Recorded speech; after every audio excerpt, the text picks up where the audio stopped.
Selamat pagi, selamat mengawali hari ini dan pekan ini serta bulan ini di hari Senin tanggal 1 Agustus 2022. Apa kabarnya untuk Anda semua? Semoga setelah sekian lama kita tidak berjumpa, khususnya dalam semangat pagi hari ini, Anda semua hari ini dalam kondisi sehat, bahagia, dan semoga juga senantiasa penuh syukur untuk mengawali hari ini dengan semangat, mimpi, dan harapan yang baru. Semoga di hari Senin ini kita semua semangat gitu ya untuk mengawali hari pekerjaan dan tanggung jawab dengan tetap membawa perasaan bahagia untuk berjumpa dengan banyak orang dimanapun kita berada. Hari ini gereja merayakan peringatan wajib Santo Alfonsus Maria de Liguori, seorang uskup dan pujangga gereja. Dan hari ini kita akan membaca dan merenungkan bacaan Injil dari Injil Matius bab 14 ayat 13 sampai dengan 21. Sekali peristiwa, setelah mendengar berita pembunuhan Yohanes Pembaptis, menyingkirlah Yesus dengan naik perahu. Ia bermaksud mengasingkan diri ke suatu tempat yang sunyi.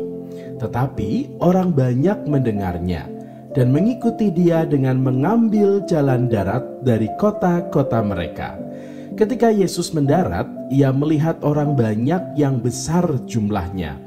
Maka tergeraklah hatinya oleh belas kasihan kepada mereka, dan ia menyembuhkan mereka yang sakit.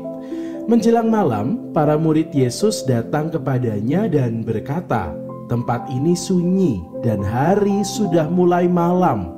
Suruhlah orang banyak itu pergi supaya dapat membeli makanan di desa-desa." Tetapi Yesus berkata kepada mereka, "Mereka tidak perlu pergi, kalian saja memberi makan mereka."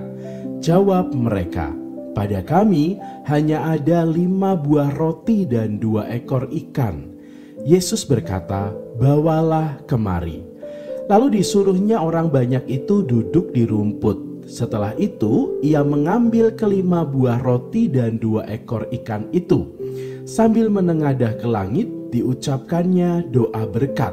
Dibagi-baginya roti itu dan diberikannya kepada para murid. Para murid lalu membagi-bagikannya kepada orang banyak. Mereka semua makan sampai kenyang. Kemudian potongan-potongan roti yang sisa dikumpulkan sampai 12 bakul penuh. Yang ikut makan kira-kira 5.000 orang pria, tidak termasuk wanita dan anak-anak. Demikianlah sabda Tuhan. Terpujilah Kristus. Saudari-saudara sekalian, pernahkah di dalam hidup kita merasa atau sedang ada dalam situasi yang tidak baik, ada dalam sebuah pergulatan hidup, entah itu tengah merasakan sedih, tengah merasakan kecewa, tengah merasakan gagal, atau mungkin tengah merasa takut dan perasaan-perasaan negatif lainnya. Tapi di dalam waktu yang sama kita tetap harus memikirkan problem dan masalah orang lain yang datang kepada kita. Seolah-olah kita seperti bertubi-tubi mendapatkan banyak hal atau banyak problem dan persoalan yang harus diselesaikan sekaligus. Padahal kita sendiri dalam situasi hati yang tidak sedang baik-baik saja.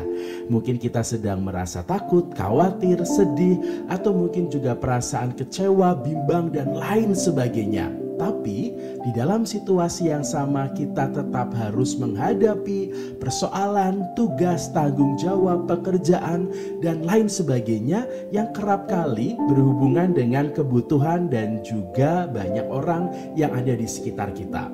Hari ini Tuhan Yesus tengah menghadapi situasi yang demikian. Kita bisa membayangkan situasi Tuhan Yesus di saat Yohanes Pembaptis saat itu dibunuh.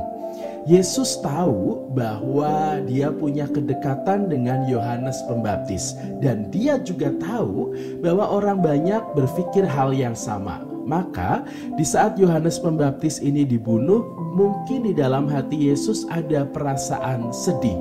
Sedih yang pertama adalah karena orang yang baik harus menghadapi situasi yang demikian. Sedih yang kedua, Yesus tahu semakin sadar akan konsekuensi yang harus ia hadapi. Ia tahu bahwa pewartaannya membuat banyak orang tidak suka, membuat banyak orang merasa bahwa Yesus hadir sebagai seorang saingan dan ancaman. Maka bisa jadi Yesus pun akan mengalami nasib yang sama seperti yang dialami oleh Yohanes Pembaptis. Hal inilah yang mungkin membuat Yesus sebagai seorang manusia lalu punya dan bergelut dengan perasaan yang demikian. Maka dalam situasi yang sedang tidak baik-baik saja, Yesus itu butuh waktu untuk dia menyendiri, atau bahasa kerennya sekarang ini disebut dengan me time. Yesus tuh butuh waktu untuk me time. Dia butuh waktu untuk sendiri dengan dirinya, berjumpa dengan Tuhan dan pengen berdoa. Maka dia mengasingkan diri mencari tempat yang sunyi. Tetapi di waktu yang sama ternyata ada banyak orang yang membutuhkan Tuhan, yang membutuhkan untuk berjumpa dengan Yesus, sampai-sampai mereka mengejar dimanapun Tuhan ada. Mereka datang dari kota-kota yang jumlahnya banyak, lalu akhirnya bertemu dengan Tuhan. Dalam situasi yang demikian, Yesus berhadapan dengan dua sisi di dalam dirinya. Yang pertama adalah sisi manusiawinya. Di saat ia tengah bergelut, tengah merasakan sesuatu hal yang tidak enak sebagai seorang manusia, tetapi di sisi lain dia juga punya perutusan untuk memberikan dirinya bagi orang banyak yang begitu rindu dengan perjumpaan terhadap dirinya. Dalam situasi inilah kita melihat Yesus mencoba untuk mengesampingkan kebutuhan dirinya untuk punya waktu sunyi, dan dia keluar memberikan dirinya untuk orang banyak dalam situasi yang demikian.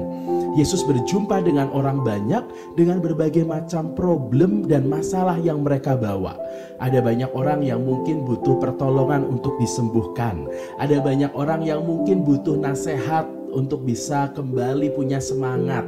Atau mungkin ada orang yang hanya sekedar pengen mendengar, pengen melihat dan juga mengamati Tuhan. Ada berbagai macam hal yang orang banyak itu bawa. Dan Yesus harus berhadapan dengan satu persatu problem orang-orang tersebut.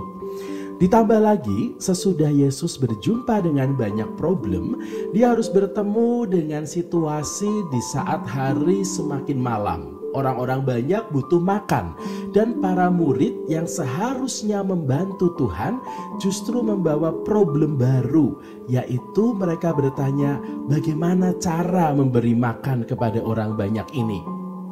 Dan Yesus sekali lagi keluar dari dirinya.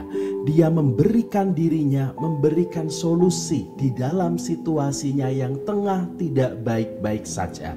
Bapak, Ibu, dan saudari-saudara sekalian, dimanapun kita berada, mungkin kita juga pernah ada dalam situasi seperti Tuhan. Di saat kita tidak sedang baik-baik saja, di saat kita sedang punya pergulatan, tetapi di dalam situasi yang sama kita tetap harus membantu orang.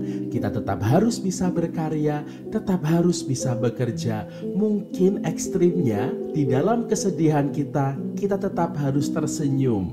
Dan semoga apa yang Tuhan lakukan hari ini menjadi sebuah semangat bagi kita, bahwa kerap kali di dalam hidup kita harus mengesampingkan sisi diri kita dan mencoba untuk keluar, memberikan diri kita kepada orang lain di dalam tugas, tanggung jawab, dan juga keseharian kita.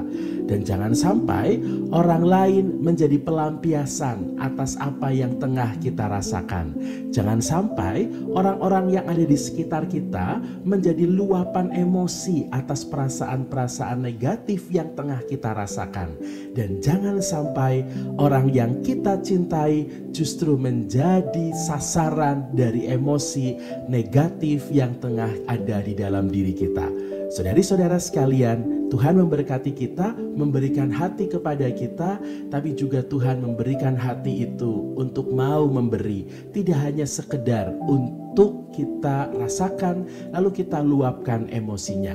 Saudari-saudara sekalian, selamat mengawali hari ini. Semoga Tuhan yang mengajarkan kita untuk memberi pada sesama juga menjadi semangat bagi kita untuk mengawali hari Senin tanggal 1 Agustus 2022. Juga dengan semangat kita dipanggil untuk memberi kepada sesama. Tidak perlu besar, tidak perlu luar biasa. Yang sederhana justru kelak kali akan terasa di dalam hati orang yang menerimanya. Selamat pagi, selamat bersyukur atas kasih dan anugerah Tuhan. Selamat beraktivitas untuk sepanjang hari ini. Selamat mengawali pekan yang luar biasa ini dan selamat mengawali bulan ini. Semoga berkat dan juga kebaikan Tuhan senantiasa tercurah bersama dengan Anda semua. Selamat pagi dan semangat pagi hari ini.